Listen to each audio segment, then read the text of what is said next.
For all his sons and his daughters won't fill the cities with faces. Iniquities of they father, bloodthirstiest of our nation. Not for living water, waiting to put that work in. Hamashiach give us that order, prepare slaughter. For all his sons and his daughters won't fill the cities with faces. Iniquities of they father, bloodthirstiest of our nation.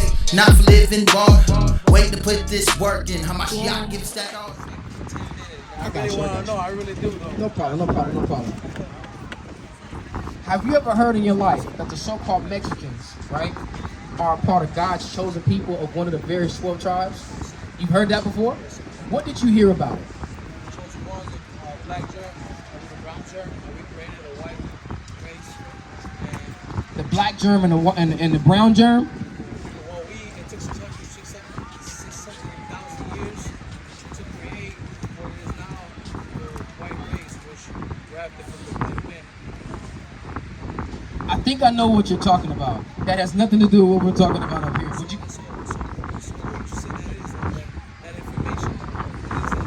I would say that that's vain philosophy and jargon, right? Because there's no proof.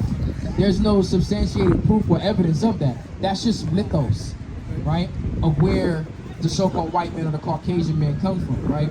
That it took a brown man and a black man to orchestrate, or create this white individual. I do believe that Caucasians are a byproduct of black and brown people, but I don't think that we came together and, onto some scientific. Oh, no, that's not what I meant. Like, literally, no. But I understand. I've heard the philosophy before, right? Saying all that to say, you God for a man. You believe in God. You believe in the Bible. Yeah. I mean, I ain't even gonna lie. Like, we've been raised to, like, you know what I'm saying? We don't really practice it. So. Not about practicing. I'm talking about your belief, right? When you say, if I was to ask you, where does life come from? We say Catholic. Right. Well, that's your religious background or foundation. I'm saying, you person, what's your name? I'm Taz. Daniel. So Daniel, right? My best friend's name Daniel. If I was to ask you, where do life come from? Our existence, right? Who would you say is responsible for that, according to Daniel? Creator, God, right? And how do we learn and get an understanding about this God that created everything? How do we get an understanding of this creator? How do we learn about this creator? Through the records of the Bible, right? I ask you these questions because it is a stepping stone. It's a process just to get basic understanding. Without the records, God will be what anybody wants him to be, which in the world today is the case. The concept of God, the understanding of God is whatever people create in their mind, which is going to cause division, it's going to cause disruption. And if you think God to be one way and I think God to be one way, how can we ever get on the same page to walk in harmony through the true understanding of what the creator and who the creator is, right? Now let's understand what the Bible is. The Bible, the word itself is a Latin word, biblios, which means a collection of records. The records of who? The records of what? It's not the records of God. It's the records of men who were inspired by God, right? Who had the divine influence of God. Once we understand that, we know, and when you read this book, it's talking about one people. It mentions other people, but this is records about one people, and that's the Israelites. Starting with Abraham, which was the grandfather of the Israelites, and God making a promise to him, that promise going through the loins of his son Isaac, right? And then being fulfilled in Isaac's son Jacob. Jacob's name was changed to Israel. You heard this before, right? This is the Bible. We're still in Genesis, just this breakdown I gave you. At the end of Genesis, Jacob gives a blessing, gives a reward to his 12 sons that he had, from Judah all the way down to Issachar. He says, these are the things that's going to happen to you. These are the things that you guys are going to go through. These are the things that you guys are going to be blessed with. These are the things that you guys are going to suffer. This is what this book starts off by saying. Then we get into the book of Exodus. Moses, the fulfillment of the things that Jacob said would happen to his 12 sons. Moses was an Israelite from the tribe of Levi. Moses delivered his people from where? From Egypt. What were they doing in Egypt? They were in captivity. They were in slavery. as he brought them out of slavery, Moses, as being influenced and led by God, the Creator, he says, give your people laws, statutes, and commandments. Deuteronomy 4. You should have had that already anyway. Give them laws, statutes, and commandments. This is the way that you should treat one another. This is the way that you should care for one another. This is the way that you should operate. Love yourself. How do you love yourself? By putting God first. Making sure that all of your thoughts, all of your endeavors are filtered through the laws that God is giving you. Don't consume certain poisonous, harmful things in your body. Don't allow your brother or your woman or your child to consume harmful things. Don't steal from one another. Make sure you honor your mother and your father. Don't deal with your brother or your neighbor's wife. Now, just off that alone, that does sound like a good society to live in. Like, damn. Everybody is in an effort to be healthy now. This is why the health industry right now is a big industry. Health, wellness, and fitness, finance, right? Big industries. Because everybody wants to make money and they want to feel good once they have it. And they want to be able to preserve themselves to have that money for a very, very long time. What would you say is more important, health or money? Health, right? Because if I could give you $1 million right now or $1 billion right now, but you got to die tomorrow, which one would you choose? You know, I'd rather live. Keep the money. So we understand that money is not a priority, it's our health. But how many people out here risk their lives to go and get money? Everybody. Who's out here risking their freedom to get money? Everybody. That's not the world that we want to live in. God, through Moses, gave laws, commandments, codes of conduct to live by, but we wouldn't have to do such things. Right? You want me 4 and 4? I mean 4 and 5. Read. Okay, Deuteronomy chapter 4, verse 5. But ye that, behold, I have taught you statutes and judgments, even as the Lord my God commanded me. This is Moses talking to the Israelites of the various 12 tribes. These are all the 12 tribes, right? And their Hebrew names is in bold letters on top. Who we come to understand and know to identify them in today is in the smaller font in parentheses. Okay? That's why the so-called Mexicans will be from the tribe of Issachar. Okay? And we have understanding through prophecy, archaeology, and history, knowing that this is a history book. This isn't no book that fell out of the sky and God said, read it and you follow it. No. Starting with Moses, we had records that we wrote, the events that happened to the Israelites, and the men that led these events or that led this movement. And people wrote about it. Moses, they wrote about it with Moses. They wrote about it with Joshua. They wrote about it with Samuel. They wrote about it with Ezekiel, Jeremiah, Isaiah. And then after time, they compiled and put all of these things together. Okay? I have taught you statutes and judgments. A statute is something that you have to live by, a rule or regulation that you have to operate by. The judgment are the punishments that we should give if these things are violated. Read. The Lord my God commanded me that ye should do so in the land whither ye go to possess it. Read. Keep therefore and do them, What? for this is your wisdom and your understanding in the sight of the nation. This is our wisdom and our understanding in the sight of everybody else. How much wisdom and understanding does the world take from the so-called Mexican man? Like what? Give me one thing that the world takes wisdom from the so-called Mexican man.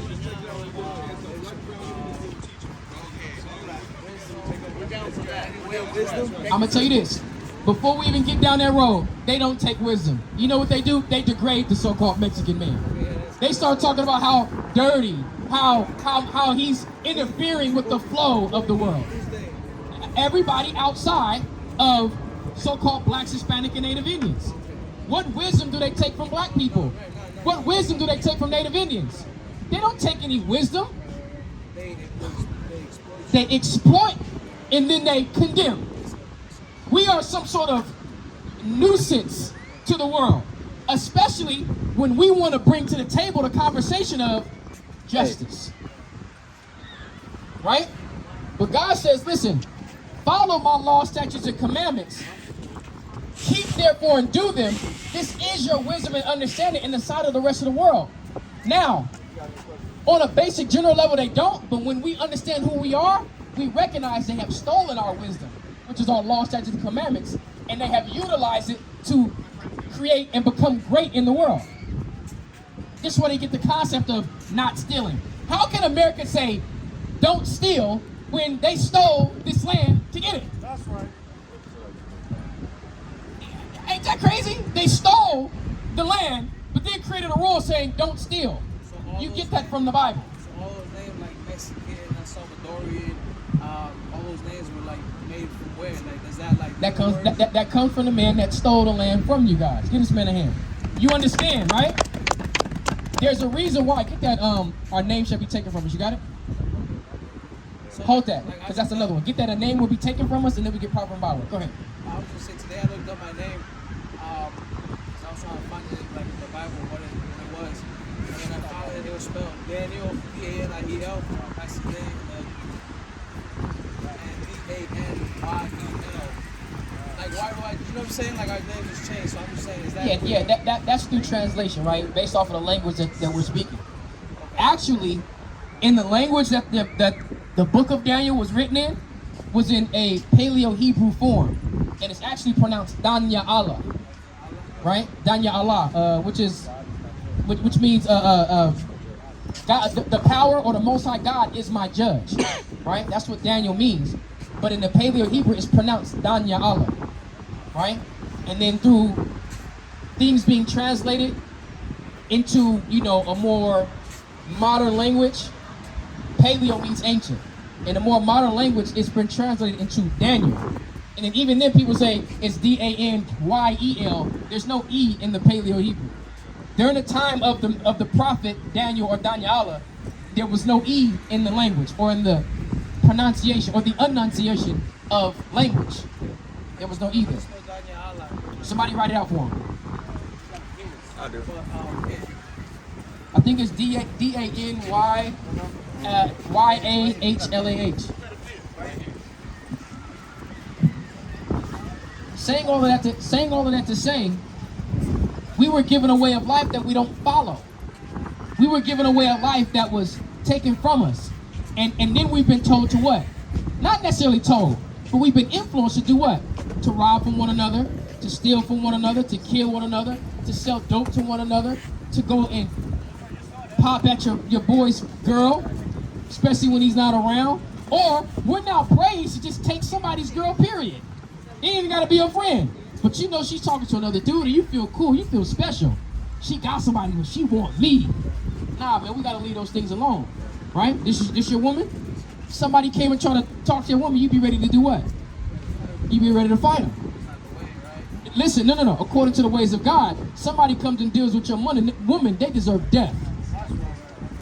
If we understood and had that principle that we live by, people ain't out here committing capital crimes, especially in a death penalty state, because they know what comes with it. Severe punishment and judgments causes people to have something called scruples. You think twice about what it is you're doing. I know the consequences, I don't know about that. Right? A lot of times we put our lives on the line to provide for ourselves. That's why our back is against the wall. You feel like you got to take desperate actions, and for desperate measures. But in the world that God created for us, we was not supposed to be in that situation at all. But when we forsook God, when we disobeyed God, there were consequences that came with it. Give me Deuteronomy 28:1. You got that from our name? I'm gonna get that. You had a precept. Isaiah 65, right? Was that 15? No, I need that, but I need Isaiah first, and then we're gonna get, because it's gonna be a reason. We're gonna tell them what happened, and we're gonna tell them why. Deuteronomy 28:1. Read. Book of Deuteronomy, chapter 28, verse 1. And it shall come to pass, if thou shalt hearken diligently unto the voice of the Lord thy God, to observe and do all his commandments which I command thee this day, that the Lord thy God will set thee on high above all nations of the earth. So this God, this creator that we believe in, he says, if you follow my law, statutes, and commandments, I'm going to put you on high above all nations of the earth. Right? That was going to be a blessing. what nation, what nationality, what ethnic background, what ethnic race is on high above all people on the earth right now? Caucasians. Do you feel like Caucasians are following the laws of God? Absolutely not. So that couldn't pertain to the people who's on high right now because they're not fulfilling the prerequisite stipulations. Follow God, I'll put you on high. Read verse 15. So from 1 to 14 are all of the other blessings. It said that we will be the lender, not the borrower. Our land will be fruitful. We'll have our own land. All of these different things. But let's see what's going to happen if we did not follow. Read. Verse 15, but it shall come to pass if thou wilt not hearken unto the voice of the Lord thy God, to observe and do all his commandments and his statutes, which I command thee this day, that all these curses shall come upon thee and overtake thee. If we don't follow, we're not going to be put on high. Curses are going to happen to us. You got that, Isaiah 65? Bring it out. This is one of the curses that was going to happen if we did not follow the law, statutes, and commandments of God. We weren't going to be put on high, and something else was going to happen. Read. Isaiah 65 and 15. And ye shall leave your name for a curse. We were going to leave our name, and we were going to be given a curse. We just read that Deuteronomy 28, and that's still happening today. You want to know why? Because the people of God have not come back into his law, statutes, and commandments. Keep reading. It says, unto my chosen, for the Lord God shall slay thee, and call his servants by another name. God was going to kill us and call us by another name. We were going to be destroyed. You got verse 38 in Deuteronomy 28? So let's go back to Deuteronomy 28 where the curses are. He said that we were going to be called by another name. Our name was going to be taken from us and we was going to be destroyed. It says the exact same thing. We were going to be given a curse. Read. Verse 38, thou shalt carry much. Verse 37, and thou shalt become an astonishment, a proverb, and a byword. What's the astonishment? How could such a great people, how could such a powerful people fall from such an elevated and exalted state to being who they are now? Even during the Aztecan time, you guys were powerful and great. How are you guys now been reduced to just simply being called a Mexican? Black people who have such a powerful influence in the world and in the Americas today. How are you guys exploited so much? How are you guys taken advantage of so much? What's popular right now? Hip hop, reggaeton, salsa. Yet there's Caucasians controlling the entire industry. How do we fall from this place? Because we refuse to follow the law, statutes, and commandments. And with that, our name was taken from us. So now we call ourselves Daniel instead of Daniela. Then we call ourselves Jonathan instead of Yowanathan, right? Then we call ourselves Mexicans, Black, El Salvadoran, Costa Rican, Puerto Rican, Venezuelan, right? Native Indian. Instead of calling ourselves the Israelites from one of the various 12 tribes, Judah, Issachar, Levi, Jacob, not Jacob, Joseph, right? Ephraim. All of these different things is who we really are. It's been taken from us. Why? Psalms 83. Bring it out. Psalm chapter 83, verse 2. For lo, thy enemies make a tumult. So now we got to understand, our enemies make a tumult. A tumult can be an uprising, but a tumult can also be a whisper, right? Like what they call a conspiracy. Things done behind closed doors. What are our enemies? How are they making a tumult or a conspiracy against us? Read. And they that hate thee have lifted up his head. When someone lifts their head up over you, that's them having a proud look or a proud feeling over you. That your enemies and the people that hate you, they conspire against you and they become proud over you. They feel like you're beneath them, right? And this is what happens to us in America. They give us this idea that we can be on a level, but they'll never allow us to get there. Especially when we start seeing the matters of justice. How matters of justice play out shows us exactly how they feel about us. Watch this. Can anybody say anything about Hitler in this place? You bet not dare say anything good about Hitler. But you can say good things about certain Confederates. You can say good things about old war generals and war colonels that were enslaving me and your people, hanging us. Where's Issachar at? Get that, right? people that was doing things like this to us, that's cool. Jerry Jones, did you see the Jerry Jones picture that just came out? You know Jerry Jones, the owner of the Cowboys. They have a picture of him back when he was about 14, 15 years old, where he's at a protest against black people integrating to the schools. You know what happened when they asked about it? He says, we were all just curious as to what was going on. Jerry, you were 14, 15 years old. You weren't no dummy. You knew exactly what was going on. There's those in there that are about to get into our school, and we're going to go down there and stir up some trouble. We're no white man curious at that time, but they talked to us because it was 65 years ago, and most of us, that's more than twice my age. They talk to us as if we don't know no better. No, we have understanding because we have records. Because your people wrote about these things, Jerry. But when we talk about that, it's a problem. But let Kyrie Irving simply post a tweet, a screenshot. No caption, no words, no nothing. They tell him he's got to pay $500,000. He's got to go seek sensitivity training. He's got to go talk to Jewish rabbi. He got to do all of these things. Because I posted a picture of something that does what? That talks about my history. Kanye West, formerly known as Kanye West, named Ye. He lost $2 billion in a day because he says what? The people that have been oppressing me through contracts and through all of the different business I've been doing have been Jewish. That's a problem. But we better not dare say nothing about Hitler. What's your mission as is it individually or is it as a Zephaniah 2:1. Our mission will always be collective. We cannot do anything as individuals. Again, the word individual means to be undivided. So, as individuals, we have to operate and collectively join ourselves together to do what? To fulfill the mission. What's the mission? For our liberation and justice being served. And how is that going to look? The way that our God said it will come to pass.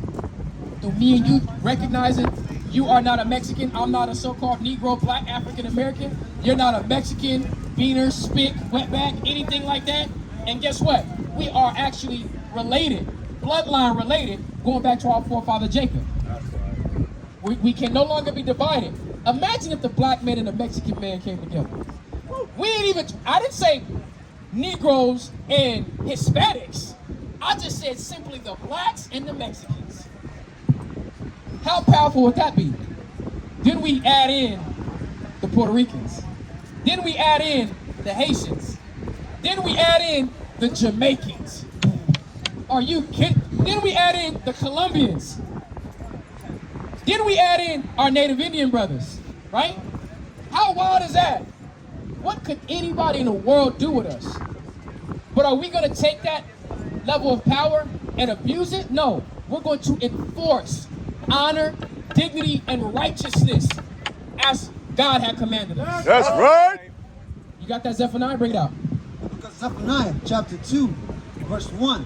Gather yourself together, yea, gather together, O nation not desired. So it's commanded us to gather ourselves together, the nation that is not desired.